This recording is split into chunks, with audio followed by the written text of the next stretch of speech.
Today we're going to be talking about our Torah, and it's relevant, of course, because the holiday of Shavuot will begin at the end of this weekend on Sunday evening.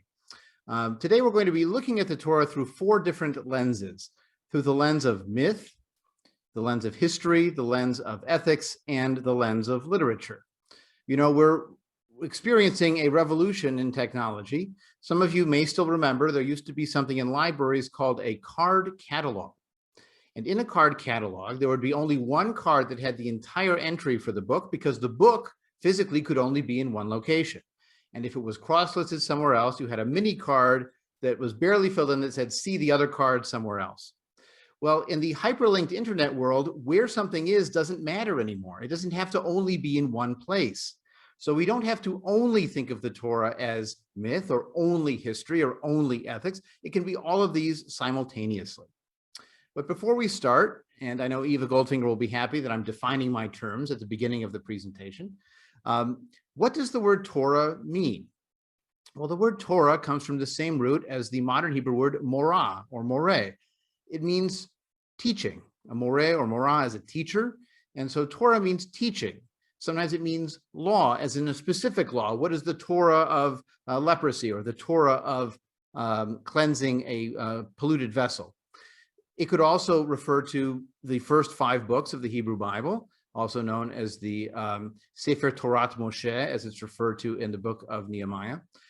Sometimes in traditional Jewish life, Torah also meant all of the Hebrew Bible, what is also called the Tanakh. Sometimes it meant all of rabbinic literature and law. It was all Talmud Torah. It was all the teaching of either written Torah or the rabbinic concept of an oral Torah. Now, the challenge for secular and humanistic Jews historically has been that we have a revolutionarily different understanding of what the Torah is. I grew up at the Birmingham Temple, which is in suburban Detroit. It was one of the founding congregations of the Society for Humanistic Judaism. And in that congregation, this is where you would find the Torah scroll. It is in the library. It is not in an ark in the sanctuary. And the choice to put it in the library was consciously taken because they felt it's a book. It belongs with the other books. And there's a message to be offered by saying this belongs with other books. Now, it is obviously in a place of honor. It's in a very different format from all the other books. And when I used to give the tours there, I would say, well, it's on extreme reference. You can't really check it out. There's no card catalog card for this because they still had the card catalog back then. But I was also struck when I started working at the Birmingham Temple in the late 1990s that the Torah scroll had not been moved for so long that there were cobwebs on the Torah scroll. And I thought to myself, even then, even though I grew up in this congregation that really did not use the Torah for anything in its services under Sherwin-Wine's approach, I said to myself, maybe there's a middle ground. We don't want to treat it as an idol and bow down to it, but is it leaving it here to acquire cobwebs the best use of this ancient Jewish source and technology? Well, maybe there's another approach that we can follow. So let me start by talking about the concept of Torah as myth. One day, a Sunday school student comes home from his usual lesson. His parents asked him, well, what did you learn today? And the student tells his parents about how the exodus from Egypt was accomplished as the Israeli army built pontoon bridges to bring the Hebrews across the Red Sea to the promised land and then helicopter them in the rest of the way. His parents said, what? Is that what they taught you? You shouldn't believe that. And the kid said, you should hear what they tried to tell us. This is the one that actually makes a little bit of sense. Now, we often will use in a dismissive way the phrase, that's just a myth. But the truth is that myths often die harder than facts, and myths are easier to implant than new facts and real facts. To give you one example, in 2019, the Gallup organization polled American adults and found that 40% of US adults believed, quote, God created human beings pretty much in their present form at one time within the last 10,000 years or so. In other words, New Earth creationism, 40% of American adults from the United States. Now, lest you think this is only the poor, backward, benighted United States that has to deal with this, in 2019, there was also a poll done in Canada that showed that 23% agreed with that claim, And 38% of the Canadian adult population said that you should teach creationism in schools. Maybe as a kind of gradual creationism as opposed to instant creationism, but nevertheless, some kind of creationism. Now, we understand that science changes not always gradually, sometimes rapidly. It's what's called a paradigm shift, where all of a sudden there's a new way to explain everything in a particular field, and it's a radical change in knowledge. And in some ways, that concept of a scientific paradigm shift is a wonderful model for us in understanding our shift from the traditional reading of the Torah to the way that we do it. It's a paradigm shift from divine authorship to human authorship, from unquestionably true to highly questionable, from always authoritative to inherited from our past and filtered by our present. In some ways, we have undergone an exodus. We have gone from slavery to mystical and mythical thinking to the freedom of real history and independent thought. Now, does it matter if the Torah was true?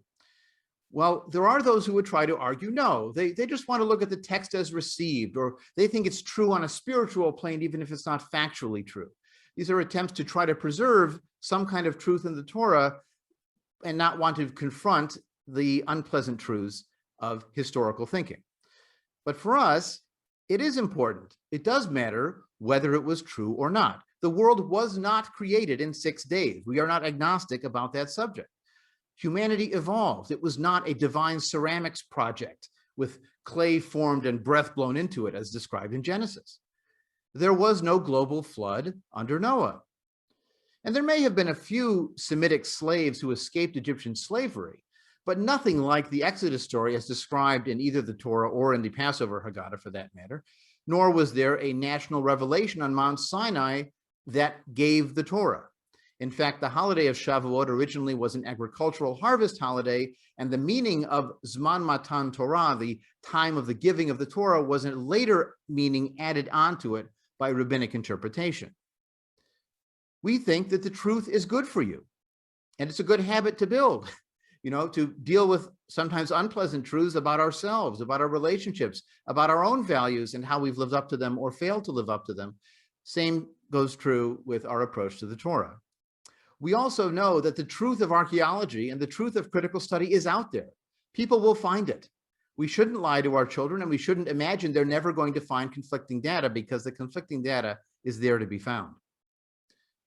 Most importantly, we can understand that factual truth is an important category, and simultaneously, there can also be some poetic truths of the human condition that are embedded in these stories. After all, the best myths of all cultures ring true to timeless human realities. Think about Icarus, who flew too close to the sun, and the risks of pride and chutzpah and youthful exuberance. Well, we still deal with those challenges. I have a 15-year-old and a 13-year-old. Believe me, I know plenty about youthful exuberance and questioning the wisdom of the elders, sometimes too far, at least in my opinion. But there are plenty of examples of mythical poetic truths to be found in biblical stories as well. In the creation story, it is not good for humanity to be alone. We know this is true. If we needed more proof, the last 13 months have proven to us it is not good for humanity to be alone. I am my brother's and my sister's keeper. That's why masks are so important. It's not about saving me, it's about helping you. And we should treat our neighbor as ourselves. We should treat the stranger as one born among us, as we see all too often in debates over immigration, or even some of the inner Israeli conflicts going on right now between Israeli Arabs and Israeli Jews. So why do we bother with? Why should we risk studying the Torah if it's magical myth, if it relies on supernatural stories and we are secular? Well, for one thing, I'm not afraid of reading Greek myths. I don't think my children are going to turn into Zeusians and start sacrificing animals to Hera. I find the importance of Jewish myth lies in its cultural literacy. So much of Jewish literature and law and custom and practice is based on these stories, and I just won't get the jokes. I won't understand where these stories come from. If I hear about a wedding ritual called a badekin, where the groom checks that it's the right bride under the veil, and I've never heard the story of Jacob and Rachel and Leah, I don't get the joke. I don't understand the reference. I don't understand the roots of that practice. So we need to understand where our culture comes from in a multi-layered way, which includes understanding our people's myths. And of course, we would miss out on those human insights that I already mentioned. After all, there was no historical exodus, but over the centuries of human experience, there have been many exodi. We can certainly think in the American context of the African-American exodus from slavery to freedom, and then the pursuit of civil rights even after that. In the Jewish context, we can think of the exodus from Tsarist oppression to a new world of freedom on this side of the Atlantic. And even in every individual's personal story, there's that personal growth from child to adult. So even if my children are questioning my wisdom, I know this too is part of human growth. This is nothing new under the sun, to quote Ecclesiastes. And in fact, it is part of their own exodus from limitation to independence. The Torah includes many origin myths, the story of rainbows, why we die, and the origin story and origin myth of the Jewish people and Jewish culture itself. And we who live in the post-mythic exodus can look back with more perspective, be literate in the midst of our people. We can celebrate their insights while rejecting their mishegas, their foolishness, and we can accept that these stories can both be not true and ring true at the same time. So if this Torah is not true in the meaning of factual, actually happened, what does the lens of history have to do with the Torah for humanistic Jews? Critical scholarly history, in fact, undermines many of the claims of the Torah, from a global creation in 6 days to a global flood to the origins of the Hebrew people. You see, the Torah version is there were 12 individuals, the sons of Jacob/Israel, who became 12 tribes. Historically, it may have been the other way around. There were 12 tribes who used their ancestors and claiming allegiance by family ties of their ancestors as a way to make political alliances, and they projected it back into their early history. Now, when we ask for history, we want real history, which can be challenging and also changes from time to time. I love the fact that this program began with an acknowledgement of indigenous peoples and who was there originally. That wasn't done even 10 years ago, let alone 20 or 30 years ago at most events. In America, we talk about the myth of elbow room or the claim of manifest destiny, or we may have even heard a line in Zionist history of people without a land for a land without people.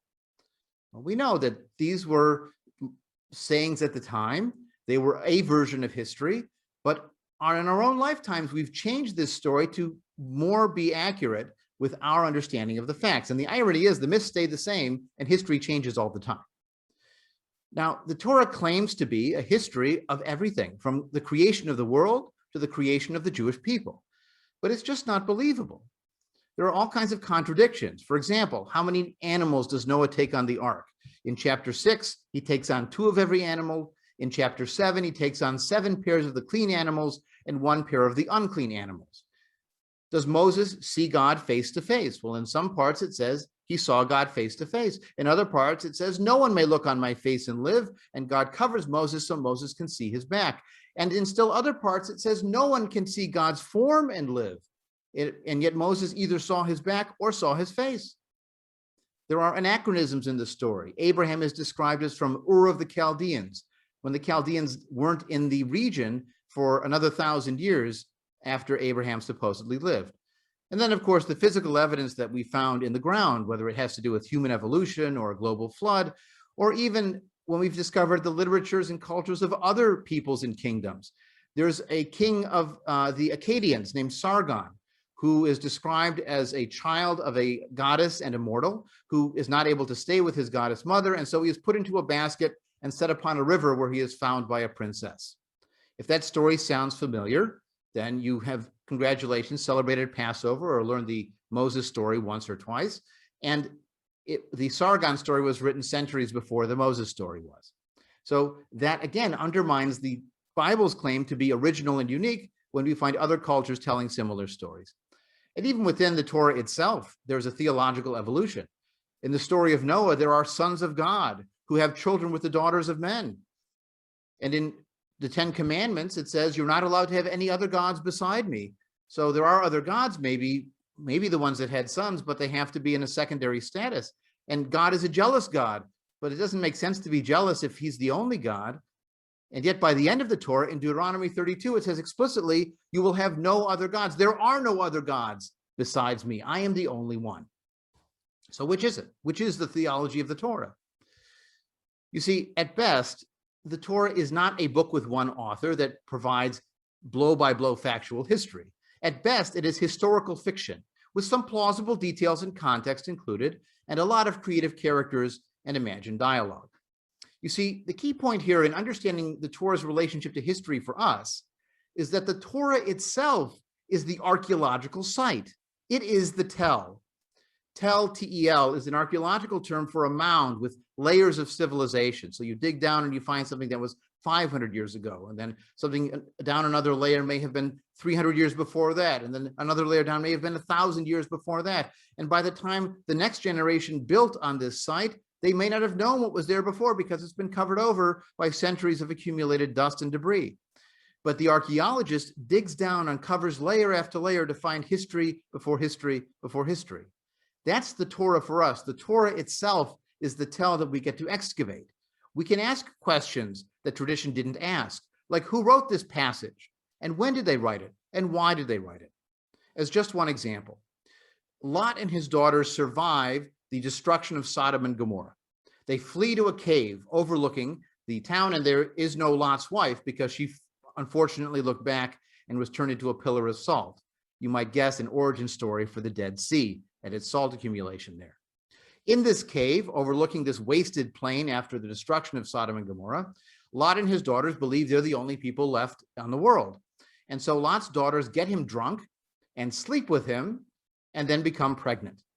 One of them gives birth to a child named Moab from my father, and the other one gives birth to a child named Ben-Ami, who becomes the ancestor of the Ammonites. Now, the Moabites and the Ammonites are separate peoples. We found their archaeological records. We know they were at war with the kingdoms of Israel and Judah in later centuries. Do you think the Moabites and the Ammonites told this story of incest, drunken incest, as their origin story? Of course not. This is a story the Hebrews told about those people to say they're sons, they're bastards. They are sons of incest. They are corrupt from the beginning. It's a political genealogy. It's not factual. You see, at a crucial moment in Jewish history, the Torah served two historical agendas. During the Babylonian exile, after Jerusalem had been destroyed in 586 BCE, the priests who were the surviving leadership from Jerusalem needed to answer two key questions. How did this disaster happen if Yahweh was supposed to be in charge of everything? And who will be in charge of people now that the monarchy has been destroyed? In the end, they compiled this book, this Torah, which is brought back by the priests, specifically under Ezra, and you can read about that arrival in Nehemiah chapter 8. The first answer this Torah provided was, here's why the destruction happened. You broke the rules. In last week's Torah portion, it described the Shemitah year, the year you're supposed to leave the land fallow, 1 out of every 7. In fact, this next year coming up, starting in the fall, will be a Shemitah year, supposed to be practiced in Israel if you're following the laws strictly. So what the Torah portion warned was that you need to leave the land fallow 1 every 7 years. And if you don't, you will be destroyed, you will be exiled, and the land will rest, but you will be dead or gone.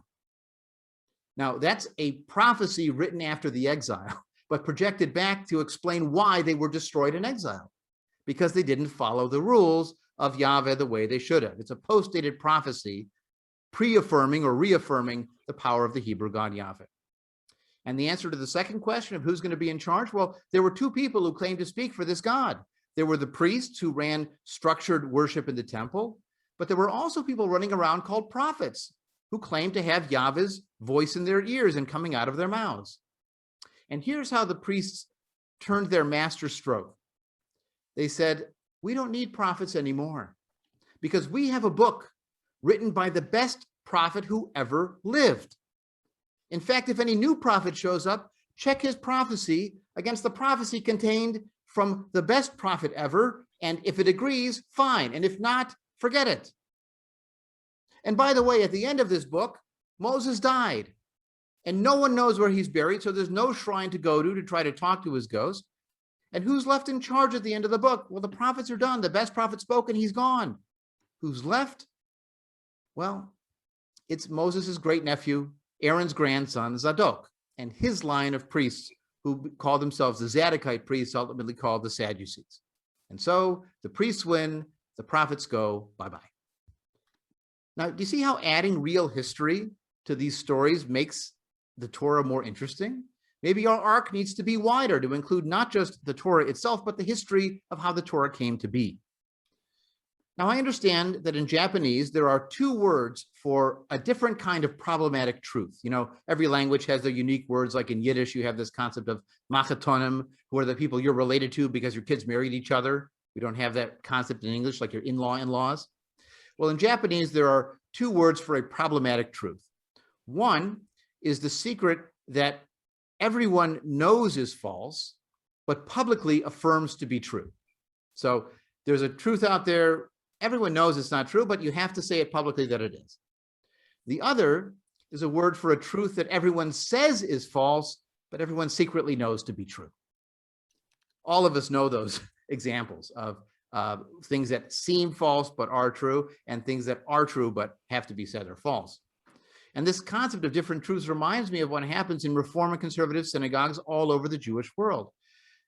These rabbis in Reform and conservative and Reconstructionist and Humanistic Judaism, for that matter, they learned this critical history, this archaeology, in rabbinical school. But in Reform and conservative congregations all over the world, when they take out the Torah scroll, they say, Zot HaTorah asher sam Moshe lifnei bnei Yisrael. This is the Torah that Moses placed before the children of Israel. Mipi Adonai b'shem b'yad Moshe, from the mouth of God by the hand of Moses, as if Moses literally took dictation from God, giving it to him. And they know that Ezra probably compiled this many centuries after Moses lived. But to be able to get up there and say, this is the Torah that Ezra compiled during the Babylonian exile for multiple, it doesn't have the resonance of the old phrase and the old theology. So we are willing to live with this challenge of discontinuity, but there's a joy also of treating the Torah honestly, treating the Torah with the dignity of our truth, but also giving it the dignity of what it was, a product of our people and its history, a product of its time, the time it was written, and also layered with its own evolution and subsequent interpretations. Now, our understanding of the Torah as written by people in a particular time and place and agenda is crucial to our next lens, the concept of the Torah as ethics. I remember seeing a meme once making the rounds on Facebook I thought summed up the dilemma of reading the Torah as a source of positive ethics. The meme said, God in the Bible could have banned slavery or shellfish, and God chose banning shellfish. Traditionally, the Torah was seen as a manual for life, with everything you needed to know and to do commanded to you. And the word mitzvah has the same root as tzava, army. It's commanded, it's ordered. Now, the challenge was sometimes putting all those commandments together. For example, it says, do not murder. It's often translated as thou shalt not kill, but technically the word in Hebrew, retzach, is murder. Do not murder, but can you kill someone else to save a third person's life? You should honor your parents. But what if your parents are thieves? Do you turn them in? Do you honor them? Shalom Auslander is a contemporary writer and wrote a wonderful short story called It Ain't Easy Being Supreme, which is about a do-nothing nebbish named Epstein, who decides to create a couple of golems who must do exactly what he commands. He doesn't realize how complicated this will become issuing his command. So here's an example of what happens to Epstein with the laundry. And I'm going to share just a little bit of the story. The plants hadn't been watered, the cat hadn't been fed, the garbage hadn't been taken out. Neither golem was doing very much at all these days, stuck as they were in near constant debate about the meaning, intricacies, and inferences of Epstein's instructions and commands.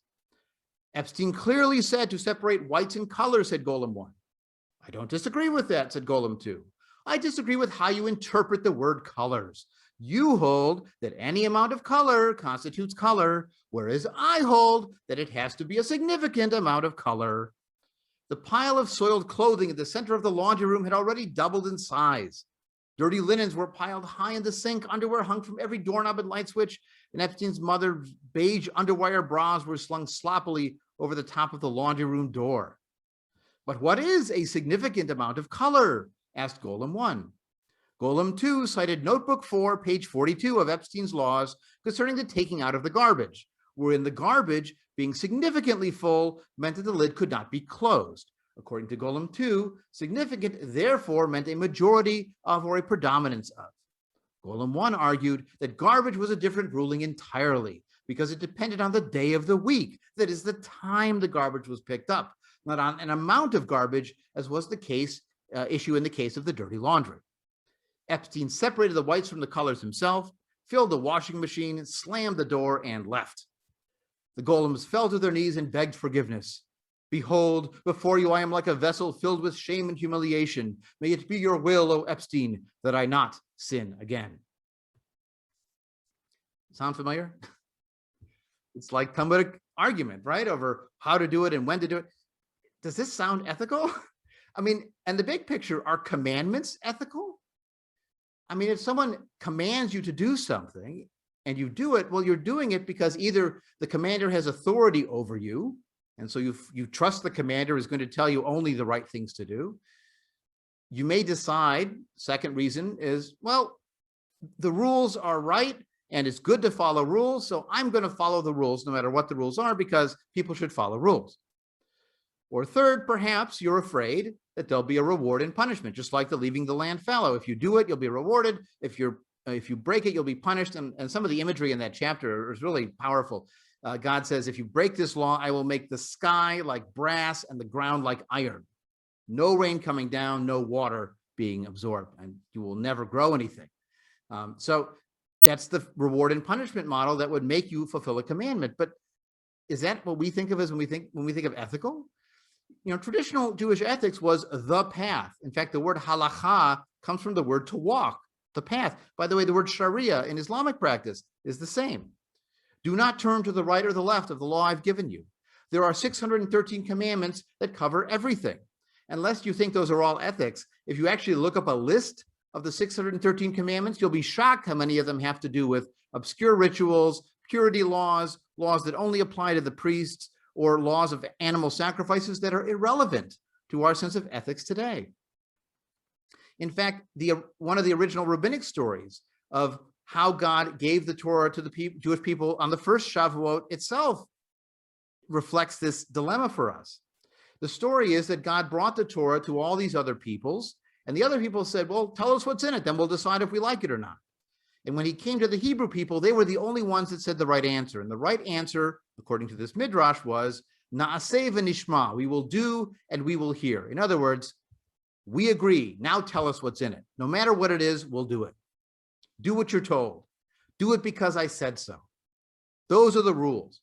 Now, any parent has occasionally resorted to these statements. I mean, we all get desperate, right? But on reflection, we realize that there are higher levels of ethical reasoning. And we know that there are problems with because I said so. If you only teach your kids to do good because I said so, what if someone else starts telling them what to do? And what if those consequences that are threatened simply don't happen?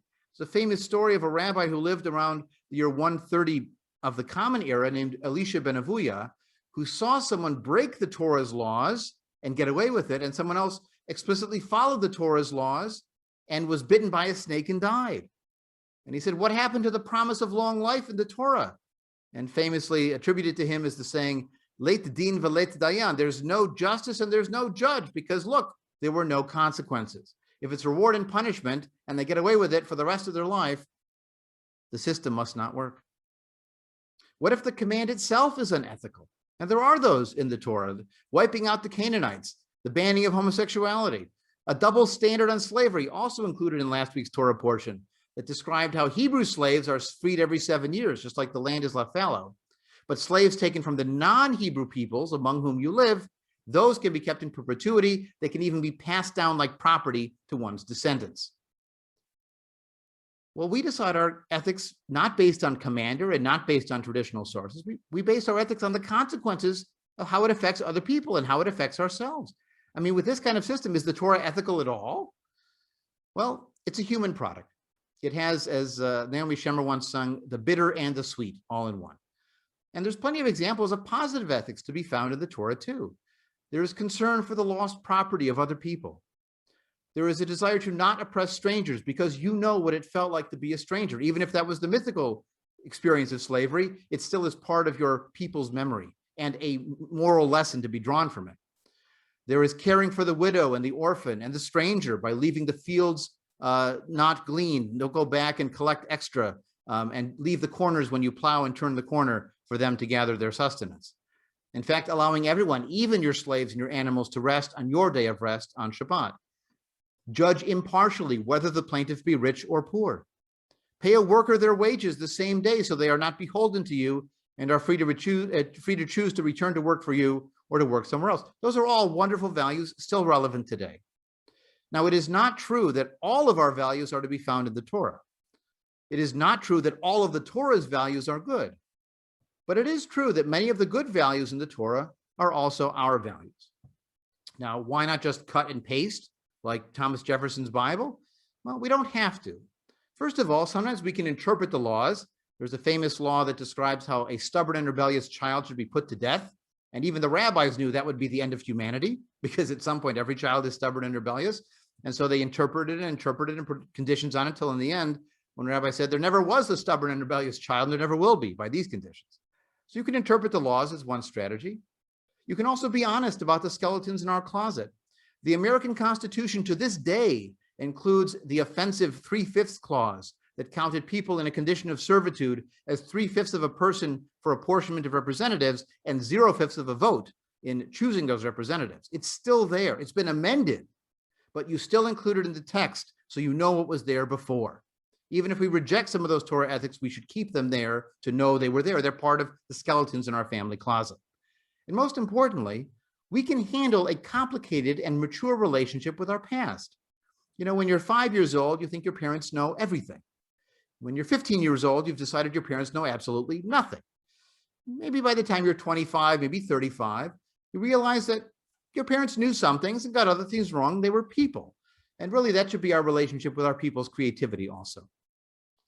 And finally, we want to move from mitzvot, commandments, to mitzvahs, because in American English, in North American English, mitzvah has the sense of doing a good deed. It doesn't matter whether it's commanded or not. In fact, what's the end of that Auslander story with the golems following all his commands? Even the passage I read, Epstein has to do his laundry himself.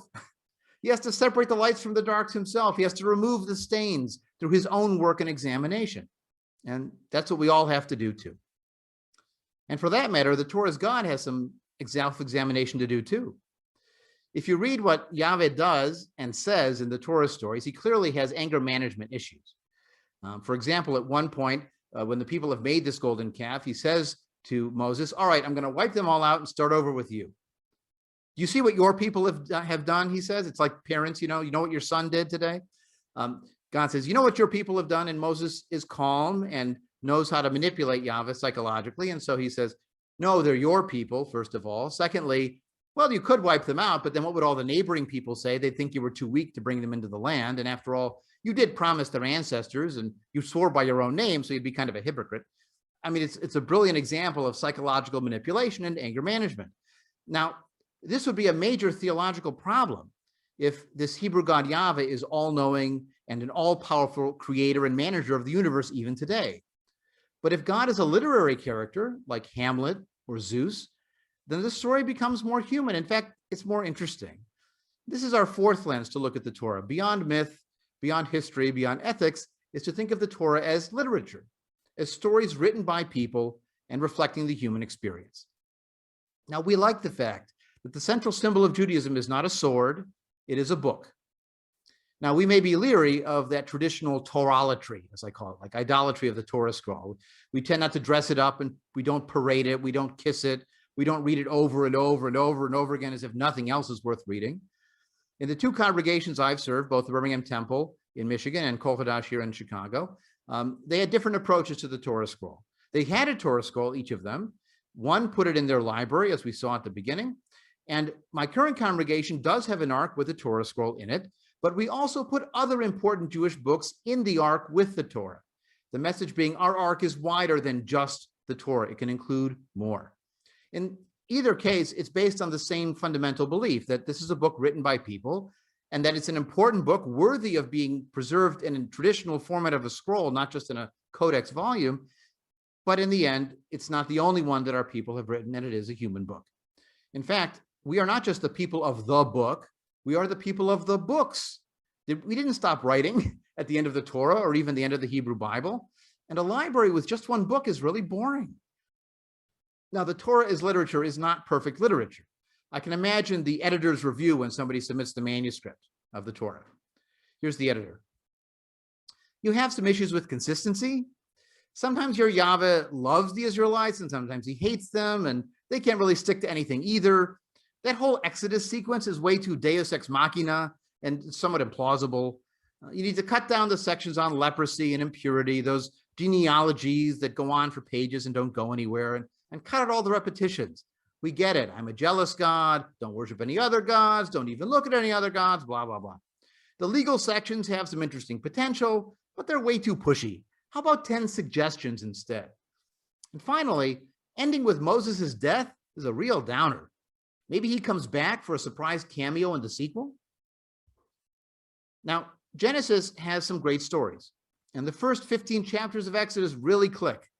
But after that, it's sort of a hodgepodge of laws and pronouncements and genealogies and episodes of events, but splintered because of all these other pieces. The true literary power of the Torah as literature is as a context, as a reservoir for Jewish cultural roots and resonance. On its own, okay, and some stories fantastic, but within the context of Jewish history and Jewish ethics and the legacy of Jewish literature that it led to, it's vitally important. Think about the binding of Isaac's story, or the golden calf metaphor, or that narrative of Exodus we saw examples of earlier that were resonant throughout Jewish and human history. You see, today's literature responds to what the writer has already read. It's a literary theory called intertextuality. There's a dialogue between an old story and a new story that references the old story through characters or setting. It changes both of them because you see the old story in a new light. And the old story adds resonance and depth to the new one that you've created. If you read a modern poem that cites Genesis, it says it's not good for humanity to be alone, or am I my brother's keeper? The origin myth informs that new poem, and the new poem changes how you read the original the next time. The binding of Isaac, the Akedah, is powerful in its own right. Think of the multiple repetitions of my father and my son, my father, to heighten the tension. At one point, Isaac asks Abraham, where is the ram for the sacrifice? And Abraham answers, God will provide the ram, my son. And it's debatable whether he's simply putting his son off. Is he lying to his son? Or did he actually reveal it and say, God will provide the lamb, quote, colon, my son. You are the lamb. Leonard Cohen, the songwriter, wrote a song called The Story of Isaac, which draws a very different lesson. It tells the story from Isaac's eyes, and you can tell that the context of the Vietnam War is playing very strongly in Leonard's mind as he was creating this poem. So we're going to hear that video with the lyrics right now.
Feminist writers read the Akedah and wonder why Mother Sarah was not consulted, or why the very next mention of her in the Torah is her death.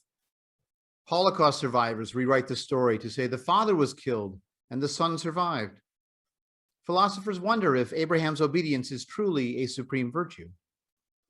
Even Christian artists see a father sacrificing his son in their literature as prefigured in this story, thus creating beautiful Renaissance art called the sacrifice of Isaac, not the binding of Isaac, because in their version, it's a prefiguration of a later sacrifice. All of this is powerful literature in its own right, made even more powerful by its intertextual connections with our earliest writing. The truth is that today there is no one Jewish canon anymore. We may find a shared common ground as a humanistic Jewish community, but each of our libraries, each of our Kindle contents, our arcs will be different. And each of our libraries tells us something about who we are, about what books we would save, and what we would call Torah. You see, the written Torah is not history, though real Jewish history is part of our Torah, broadly considered. The written Torah does not define ethics, though it can spark and inspire ethical debate, discussion, and action. We began by seeing the Torah as myth, and we come full circle by celebrating Jewish literature, early and modern. Our Torah, in its widest understanding, is not a political document for priests or an unchanging covenant. Our Torah is our teaching, our wisdom, our insight into the human condition. That is the Etz Chaim, the tree of life. In fact, that is life itself. On Yom Kippur, it is said that a book of life is inscribed and sealed. When you wish someone tekatevu v'techatemu, you're saying, may you be written and sealed, or written and inscribed for another year of life. This Shavuot, I have a different wish for you. May you write and inscribe. May you create a new Judaism with your talents and your creativity, your original readings and understandings. It is not their Torah that waits to be written. It is our Torah, yours and mine.